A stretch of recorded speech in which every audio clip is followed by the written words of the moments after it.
Dear students, मैं Pramod sir zigzag class में आपका स्वागत है। आज हम मैथ के थ्योरी का सेकेंड पार्ट समझेंगे।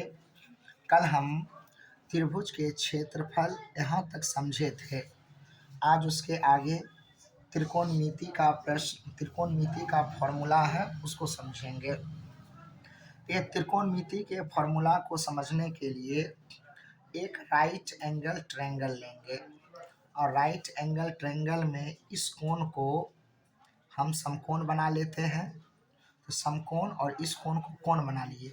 समकोण और कोण के बीच वाले को आधार कहेंगे। ये लंब हो गया और ये कर्ण हो गया। तो याद रखेंगे, कर्ण स्क्वायर बराबर होता है लंब स्क्वायर प्लस आधार स्क्वायर। कर्ण को H से यानी हाइपोटेनियस, लंब को P से यानी परपेंडिकुलर और आधार को बेस यानी B से। तो H स्क्वायर बराबर होगा P square plus B square. तो यहाँ H बराबर होगा root under P square plus B square और P बराबर होगा root under H square minus B square और B बराबर होगा root under H square minus B square. कुछ फॉर्मूला को सॉल्व करने में इस तीनों को आप जरूर ध्यान रखेंगे। अब आगे है साइन थीटा। तो साइन थीटा बराबर P बाय H, जिसको लंब बाय कर्ण कहेंगे। साइन का उल्टा cosec, cosec theta H by P यानी कर्ण बाय लंब कहेंगे। Cos theta B by H, इसे आधार बाय कर्ण कहेंगे। Sec theta H by B, इसे कर्ण बाय आधार कहेंगे। Tan theta P by B, इसे लंब बाय आधार कहेंगे। और cot theta B by P से आधार बाय लंब कहेंगे। ये 6 फॉर्मूला आप बढ़िया से याद रखिएगा। अगला है त्रिकोणमिति का formula, sine theta into cosec theta. Sine theta into cosec theta बराबर 1। तो ध्यान रखेंगे, साइन थीटा बराबर 1 by cosec theta. Cosec theta बराबर 1 बाय साइन थीटा। उसी प्रकार फिर है cos theta into sec theta, इसका भी मान 1। तो कॉस थीटा बराबर 1 by sec theta. Sec theta बराबर 1 बाय कॉस थीटा।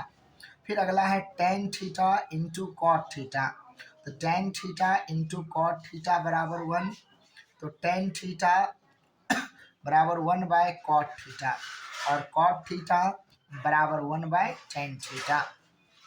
अगला है टेन थीटा। फिर तो याद रखेंगे, टेन थीटा बराबर होता है sine theta by cos theta और कॉट थीटा बराबर होता है cos theta by sine theta. एक आपके बुक में, हालांकि ये 11 क्लास का फॉर्मूला है, लेकिन 10 में भी इससे एक प्रश्न है। याद रखेंगे, साइन 2a बराबर होता है 2 sine a into cos A. कुछ और फॉर्मूला है, याद रखेंगे, sine square theta plus cos square theta बराबर 1। तो साइन स्क्वायर थीटा बराबर 1 minus cos square theta. Cos square theta बराबर 1 माइनस साइन स्क्वायर थीटा। अगला है sec square theta minus tan square theta बराबर 1। तो सेक स्क्वायर थीटा बराबर, इससे ज़्यादातर एग्जाम में पूछा जाता है। तो सेक स्क्वायर थीटा बराबर 1 प्लस टेन स्क्वायर थीटा और टेन स्क्वायर थीटा बराबर सेक स्क्वायर थीटा माइनस 1। अगला है cosec square theta minus cot square theta बराबर 1। तो याद रखेंगे, कॉसेक स्क्वायर थीटा बराबर 1 प्लस कॉट स्क्वायर थीटा और कॉट स्क्वायर थीटा बराबर कॉसेक स्क्वायर थीटा माइनस 1। अगला है sine 90 degree minus theta cos theta. Cos 90 degree minus theta sine theta. Cosec 90 degree minus theta sec theta. Sec 90 degree minus theta cosec theta. और आगे है, समझने का कोशिश करते हैं। Tan 90 degree minus theta cot theta. Cot 90 degree minus theta tan theta. फिर यहाँ पर कुछ मान से संबंधित है, तो ध्यान रखेंगे, त्रिकोणमिति में पाई का मान 180। ऐसे पाई एक अपरिमेय संख्या है, लेकिन त्रिकोणमिति में पाई का मान 180। तो आपको कहेगा पाई बाई 2 बोलिएगा 90 degree, pi by 3 60 degree, pi by 4 45 degree, pi by 6 30 degree. ध्यान रखेंगे। और यहाँ पर ये कुछ त्रिकोणमितीय अनुपात है मान से संबंधित। आप साइन, कॉस, टैन, कॉट, सेक, कॉस इन सभी मानों को अच्छे से याद रखेंगे। एक दो प्रश्न केवल इनके मान से रहता है, तो इस सबको आप अच्छे से नोट कर लेंगे और याद कर लेंगे। आगे कुछ अलजेब्रा का फॉर्मूला है।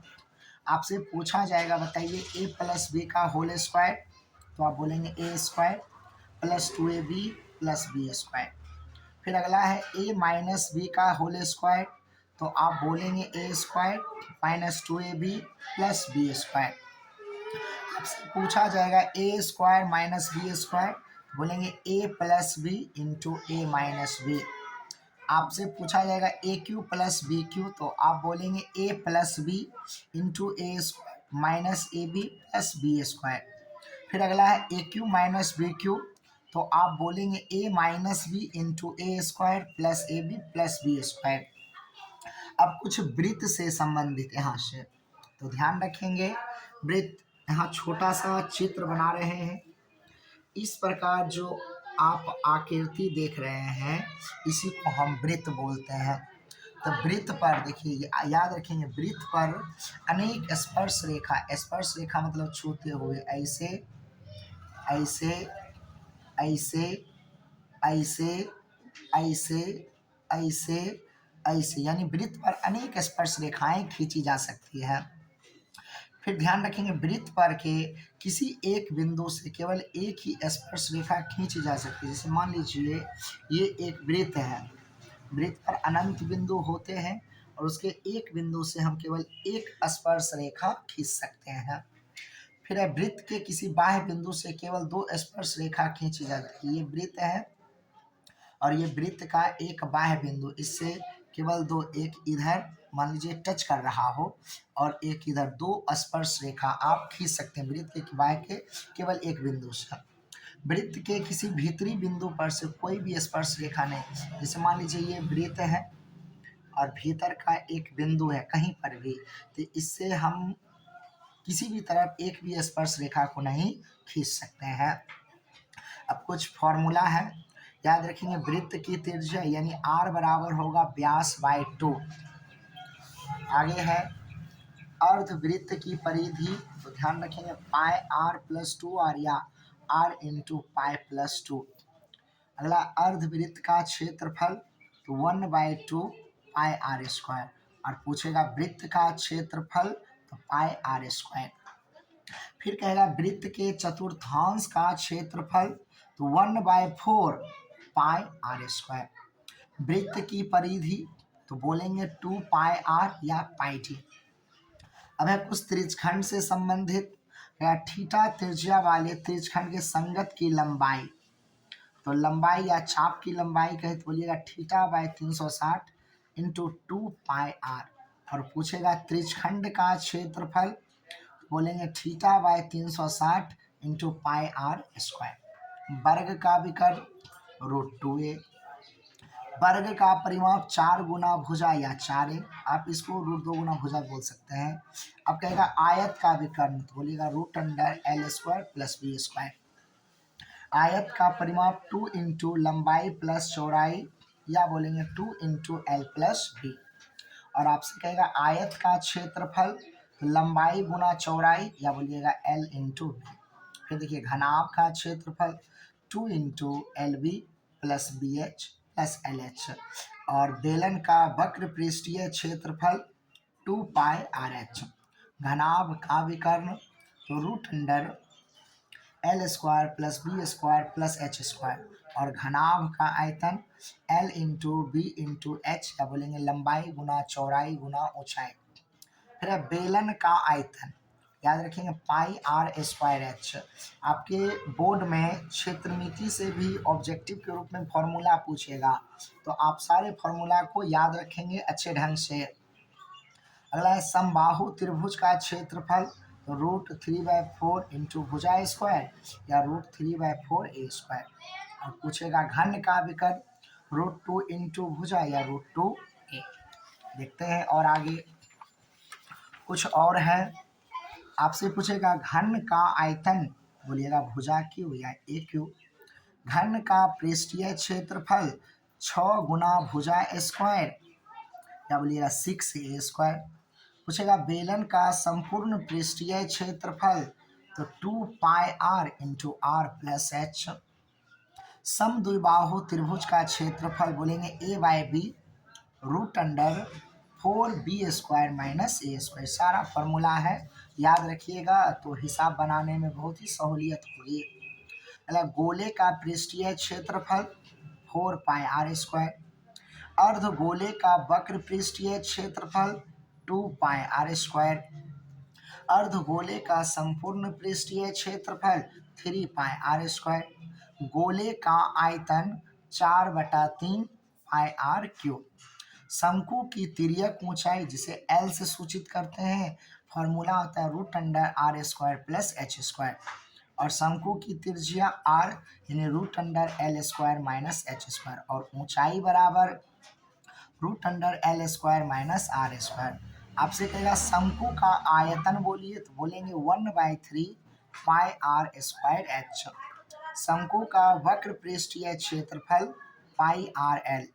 और शंकु का संपूर्ण पृष्ठीय क्षेत्रफल πr into l plus r। Plus शंकु के छिन्नक यानी बाल्टी, जैसे अगर बाल्टी का मान लीजिए चित्र आप बनाइएगा तो देखिए चित्र तो खराब ही बनेगा, लेकिन आप इसको ध्यान रखेंगे इस प्रकार। देखिए इस प्रकार जो आपका चित्र रहेगा ना, समझ लीजिएगा यही छिन्नक है या बाल्टी। तो बाल्टी का क्षेत्रफल πl into capital R plus small r। इसका जो ऊपरी सिरा है उस ऊपरी सिरा को कैपिटल R से सूचित करेंगे और जो निचली सिरा है उसको स्मॉल r से सूचित करेंगे। जहां l² बराबर होगा h² plus capital R minus small r का होल स्क्वायर। फिर कहेगा शंकु के छिन्नक का कुल पृष्ठीय क्षेत्रफल। इसे प्रश्न बहुत ही कम रहेगा लेकिन फिर भी ध्यान रखेंगे, πr² plus π⁻R² plus πl into capital R plus small r। और इसको तो आप अनिवार्य रूप से याद रखेंगे। शंकु के छिन्नक का आयतन होता है 1/3 πh into capital R² plus small r² plus capital R into small r।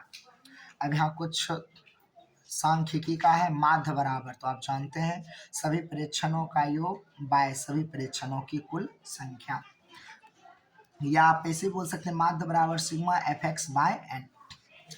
फिर पूछेगा बहुलक बराबर, तो बोलेगा L plus f1 minus f0 by 2f1 minus f0 minus f2 into h। फिर पूछेगा बहुलक बराबर, तो ये भी एक फॉर्मूला होता है 3 गुना माध्यिका माइनस 2 गुना माध्य। फिर यहाँ लास्ट है मतलब और है माध्यक है, इसका याद रखेंगे L plus n/2 minus c/f into h। और यहाँ प्रायिकता से संबंधित इसको आप देख लेंगे, समझ लेंगे, जिसमें 2 चीज आप ज़्यादा याद रखिएगा।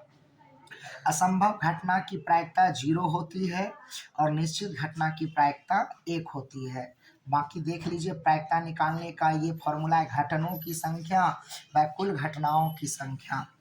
आप इन सारे फॉर्मूला को अपने कॉपी में नोट कर लेंगे, याद कर लेंगे, और जो आपके एग्जाम के लिए बहुत ही महत्वपूर्ण है। धन्यवाद।